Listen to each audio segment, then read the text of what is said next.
Et je prêche comme je peux, mais je pense que la solution n'est pas... on ne peut pas répondre, il n'y a qu'à... La réponse, c'est quelle réforme fondamentale faire dans notre système d'enseignement qui sera une réforme dans notre mode de connaissance, notre mode de pensée, et par là même notre mode de décision et notre mode d'action. C'est ça la clé de tout.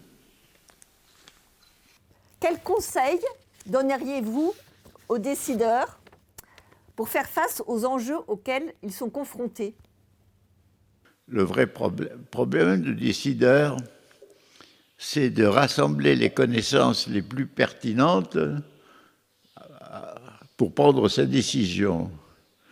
Bien entendu, il y a des circonstances où on ne peut pas recueillir toutes les informations et il faut faire un pari. D'ailleurs, moi, je considère que toute décision prise dans un milieu qui n'est pas totalement homogène et contrôlé est un pari parce que l'action va entrer dans un univers où elle va subir des influences, des réactions diverses qui pourraient même la retourner.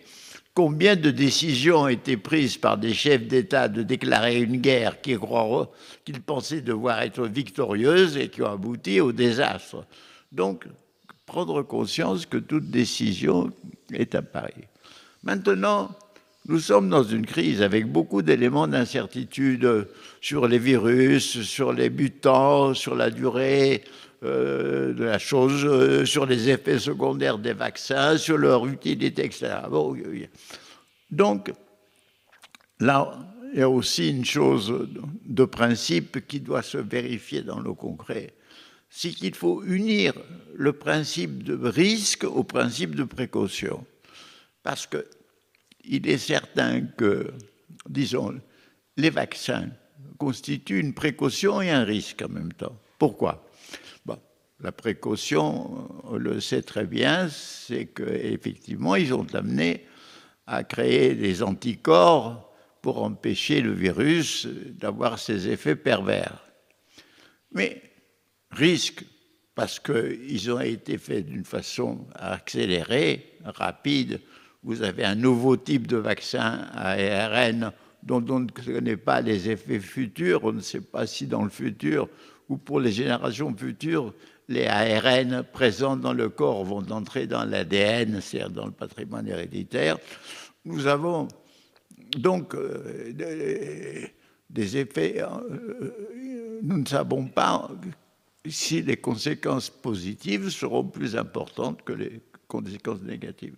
Mais il faut prendre, on est dans le risque, il faut prendre un risque et en même temps, regardez ce qui se passait avec AstraZeneca.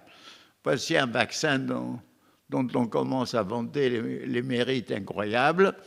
Et puis quand même, l'arrivée de cas rares sans doute, mais enfin un peu partout de thrombose, fait que commence à s'inquiéter.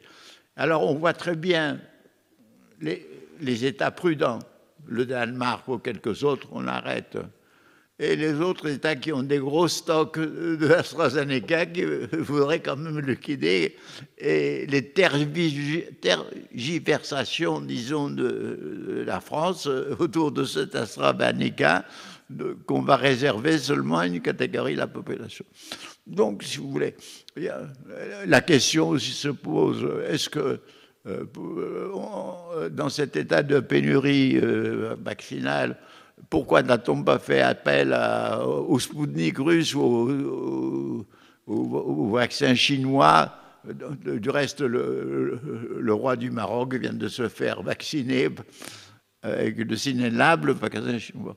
Donc, si vous voulez, il faut, à mon avis, on n'a pas assez fait le tour des problèmes. On s'est, par exemple, fasciné sur la question des vaccins et on a occulté la question des remèdes qui peuvent eux-mêmes créer les anticorps ou bien de l'hygiène pour fortifier son immunologie. Donc, si vous voulez, il y a, la décision aujourd'hui ne peut pas être il doit rassembler le maximum d'éléments. Je ne veux pas dire que si j'étais roi, mais si j'avais une responsabilité au niveau national, je ferais enquête sur toutes les façons qu'on a de soigner contre le virus dans les différents pays. Les cas où ça réussit, pourquoi ça réussit mieux qu'en France, et pourquoi, par exemple, je prends le cas du Maroc où nous sommes. Au cas du Maroc, 36 millions d'habitants, 9 000 morts.